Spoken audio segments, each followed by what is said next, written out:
Hi everyone, it's Amy and I'm back with Karen of Sully's Upcycled. Welcome back, Karen. Thank you, Amy. Excited to be here. Well, we have some fun things to share. Now, this is part 2 of Create an Upcycled Anytime Topper.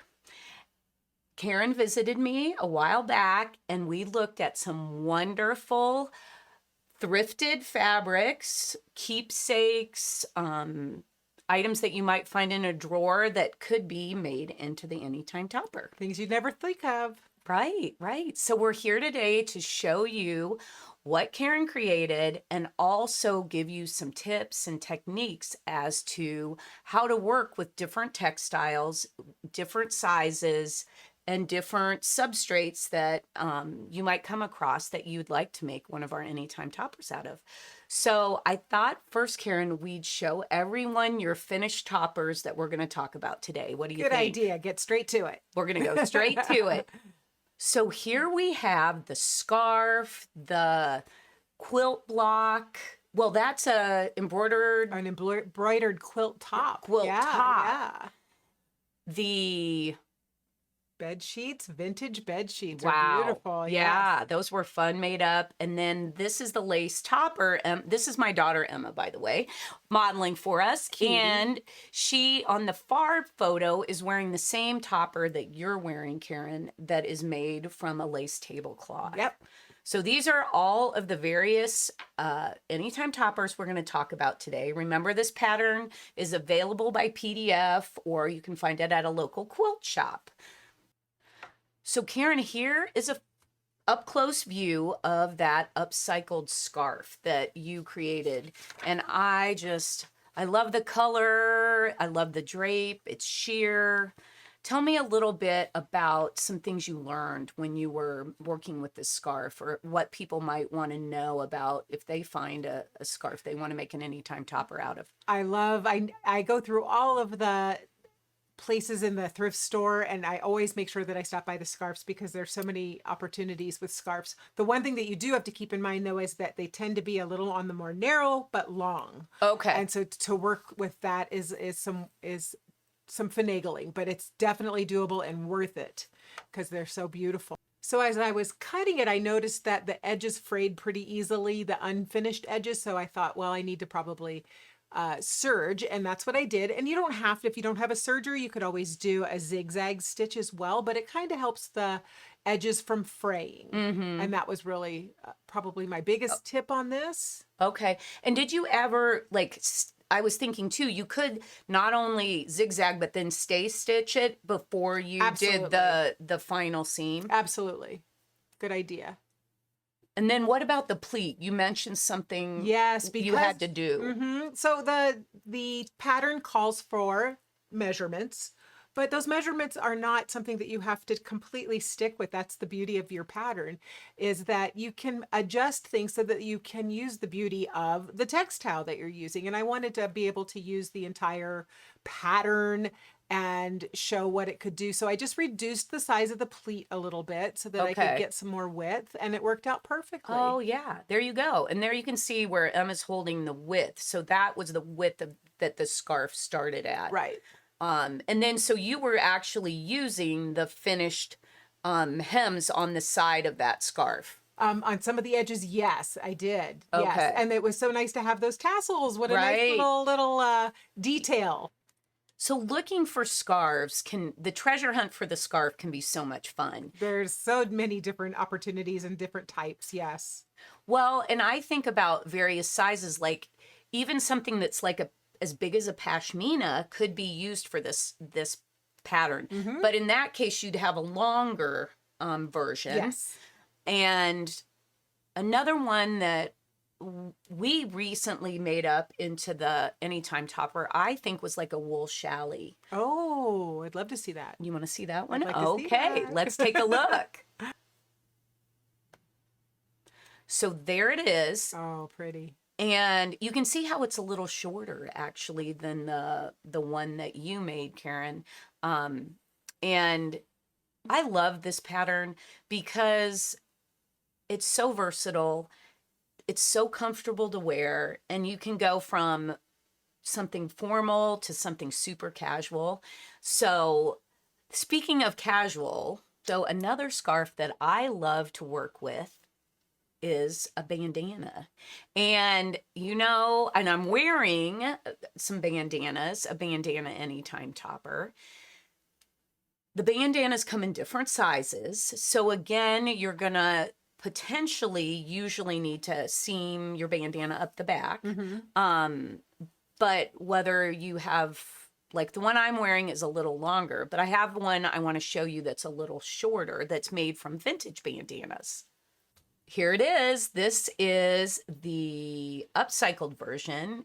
I collect bandanas, so it was a natural textile for me to want to wear and share. That's the beauty of sewing clothing. I feel like you get to share it with others and inspire them. So, and then that's Camille wearing it there, showing you the side view just of how, there's one style of bandana on the front, and then I used 2 different bandanas on the back and seamed it up the middle, which was kind of fun. Yes. So keep in mind, bandanas can be great, and you can even combine colors and things. And it looks so great with jeans. Oh my goodness. Yes. So cute. Yeah, cowboy boots. Yes. Your next country concert. Okay, Karen, I want to know more about what you're wearing. Tell me about it. This is a lace tablecloth, Amy. We showed this in the first one, and I was a little concerned about it, but I love it. I think it's so cute. I love the dual tone, which I think is a little harder to find, but I've been making a lot with tablecloths lately, and I love this as an option. And I think I wear it better than the table, don't you? I think you do. Oh my gosh. Well, I've been seeing your lace creations on your Instagram, and they are a lot of fun. Yeah. So the thrill of the hunt with this is part of it. And you know what I love about this too? You can, with the lace, it can either go super casual with denim or dressy. So let's look at some pictures of some of the different options. Okay, here we have the full version of the tablecloth. Was it hard? Tell me, did you use the full length of the tablecloth? Or I see the corner seams like it was the corner of the actual tablecloth. It absolutely is. And obviously you would want to use as much of the border and edges as possible, because that's where some of the beauty is.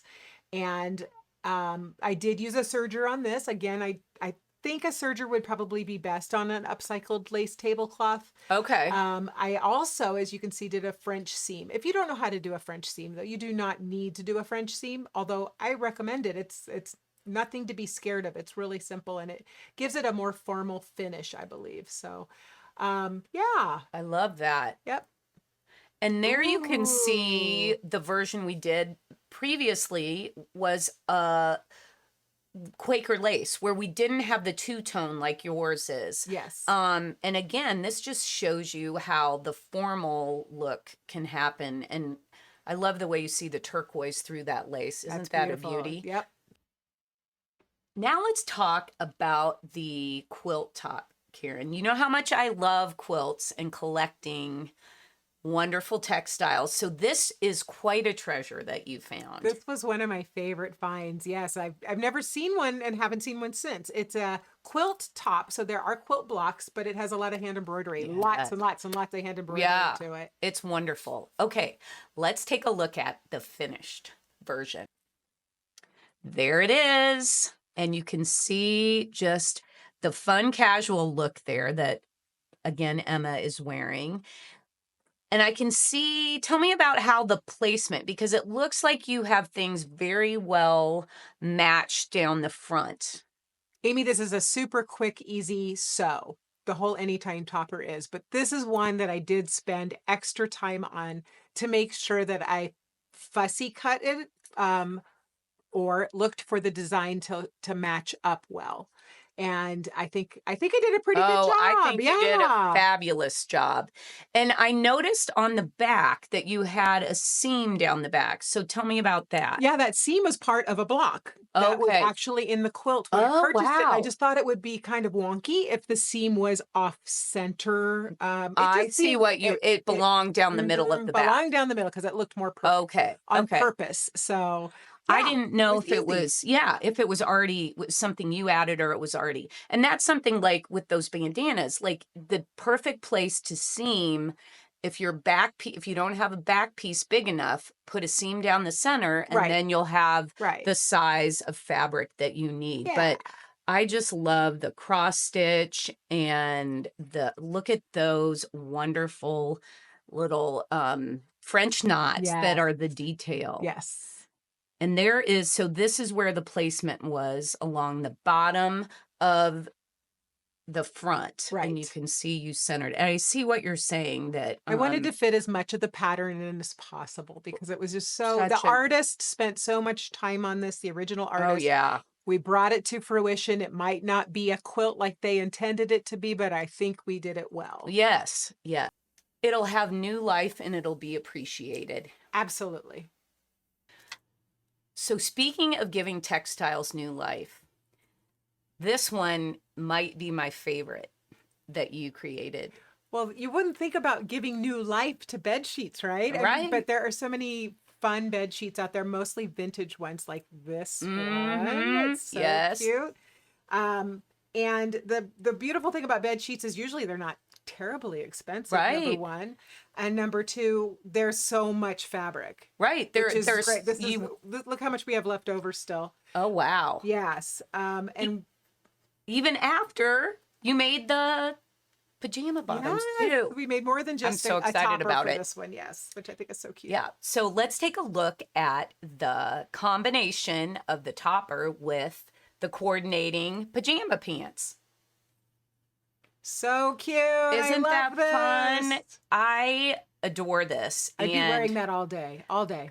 totally comfortable. You could do long or short pants. You probably had enough fabric to do either a long pair of pajama pants or at least a cropped pair, maybe. Yes, yes. And do you remember were these about queen size sheets? Yes, Did you say? they were? Yeah. So on this, it was nice because I could use one side length to fit the left side top, right side top, and the back, all on one side of the sheet. So I had the whole other side of the sheet left over to make the pajama pants, and nice. then this much left over. So Wow. that was great. Yeah. Wow. Karen, I love the hunt for looking for these funky, cool retro sheets. Yes. Estate sales, thrift shops. Yes. Do you find, and the beauty is usually you find the top sheet and the fitted sheet, right? If I find the top sheet, I'm going to go hunt for that bottom sheet too, that fitted sheet for sure. And even the pillowcases, Right. you never know what you could use. Yeah, Right. yeah. Well, you know, it'd be fun. You could even use Mix- the pillowcase to keep your pajamas in on under your pillow or something. I That's don't know. cute. Or even as a gift. Yeah, Package it. exactly. Yep. Oh, that's Yep. a super idea for Christmas, a set of PJs. I love it. And think about that. Okay, I just thought, wait a minute. There's all those flannel sheets that you can buy for the holidays. Wouldn't they be darling, made up for your and Christmas cozy. PJs, anytime Yes. toppers? Yes, Um, definitely. Karen, this has been so much fun, and I appreciate all your wonderful creative ideas for so the fun. anytime It's so fun. topper. So I want everybody to remember that you are doing some tips and tricks and behind the scenes on your Instagram, which is Sully's Upcycled. We will collab those and share them on Amy Barickman Studio too. So you'll see some wonderful, helpful hints if you follow on Instagram. Also, be sure to, if you enjoyed this video, to subscribe to my YouTube channel, Amy Barickman. Click the bell so you get the notifications when Karen and I get together again and create a video, film a video. I also have a newsletter that I send out about every other week or weekly, some months of the year, that gives you, shares new patterns, videos, vintage inspiration, and just really lots of great fun information. Yeah, yeah. local happenings here in Kansas City, and also big national shows and events that you might be interested in. So again, thanks for watching, and we look forward to seeing you next time. Take care. Bye-bye. If you would like to create your own anytime topper, visit your local quilt shop and ask for the pattern by name. You can also purchase the PDF at amybarickman.com. For more patterns and inspiration, be sure to sign up for my newsletter and follow along with Karen and I on Instagram at Sully's Upcycle and Amy Barickman Studio.